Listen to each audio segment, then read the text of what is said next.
तो सोमल जी, हर इंसान को 4 डायरेक्शंस का ही ज्ञान होता है, लेकिन मैंने आपका कंटेंट देखा था तो मैंने देखा कि वास्तु में आप लोग 16 डायरेक्शंस पे काम करते हैं। जो वास्तु होता है, पहले के लोग सिर्फ क्या जानते थे? ईस्ट है, वेस्ट है, नॉर्थ है, साउथ है। जिनको वास्तुशास्त्र की थोड़ी जानकारी हुई, उन्होंने नॉर्थ ईस्ट, साउथ वेस्ट, फिर नॉर्थ वेस्ट और साउथ ईस्ट, ये 4 डायरेक्शंस और बताना स्टार्ट किया कि भाई अब 8 हो गई, 8 डायरेक्शंस 8 डायरेक्शंस हो गई। अब 8 डायरेक्शंस को भी जब हमने प्रॉपर्टीज से रीडिफाइन किया तो हमें पता चला कि सारी की सारी प्रॉपर्टीज जो हैं वो इन 8 डायरेक्शंस के अलावा भी और सारी डायरेक्शंस में मौजूद हैं। तो हमने क्या पाया कि ईस्ट और साउथ ईस्ट के बीच में ईस्ट ऑफ साउथ ईस्ट की एक सब डायरेक्शन है जिसकी एक अपनी खुद की प्रॉपर्टी है। इसी तरह से जो मेन डायरेक्शन और सब डायरेक्शन थी, 4 मेन डायरेक्शंस थी, 4 सब डायरेक्शंस थी, तो इन सारी डायरेक्शंस के बीच में भी सबकी एक एक सब डायरेक्शंस निकल आई। मतलब आपके पास 16 डायरेक्शंस हो गई। अब जब 16 डायरेक्शन से हमने कोई भी चीज को मैप करना स्टार्ट किया तो हमारे पास और अच्छे रिजल्ट्स आने लगे और अच्छी अच्छी चीजें समझ में आने लगी। तो क्या ये 16 डायरेक्शंस का जो ब्रेकडाउन है ये भी उतना ही पुराना है जितना वास्तु है, या फिर इवॉल्व हो करके हम यहाँ तक आए हैं?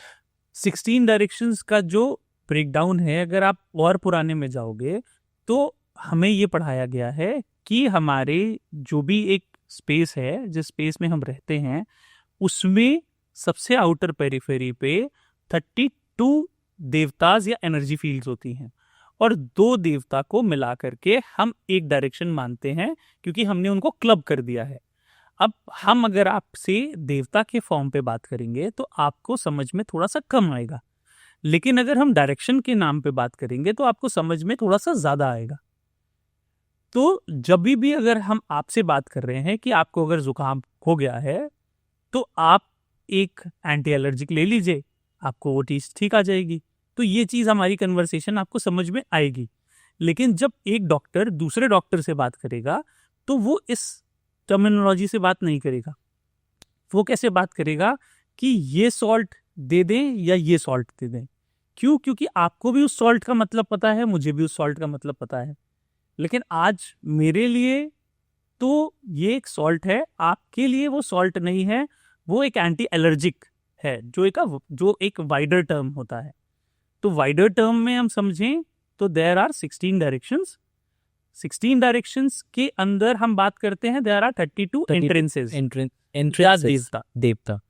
तो 16 डायरेक्शंस हमें लेमन लैंग्वेज में समझने के लिए मिली है, और हर एक डायरेक्शन में देयर आर 2 देवताज। सो 32 देवताज एंड 16 डायरेक्शंस। ओके, इस तरह से वास्तु काम करता है। वास्तु को हम लोग बहुत आसान भाषा में अगर समझाएं तो क्या होता है, 5 तत्वों की चीजें होती हैं। वो 5 तत्व जिससे हम और आप बने हुए हैं। फिर उसके बाद उसमें 16 डायरेक्शंस होती हैं। अगर उसको और डिफाइन करेंगे तो उसके बाद और ज्यादा डिफाइन करेंगे तो 45 एनर्जी फील्ड्स या 45 देवताज, इन पे वर्किंग होती है। ओके। इस तरह से हम किसी भी जगह के वास्तु को डिवाइड करते हैं। और कैसे अलग होते हैं? आपने बोला भी 45 देवताज एंड 32 देवताज, इन दोनों में क्या फर्क है? जो 32 जो आपकी पूरी एनर्जी फील्ड होती है, एनर्जी फील्ड जैसे मान लीजिए एक आपका 30/60 का एक रेक्टेंगल है।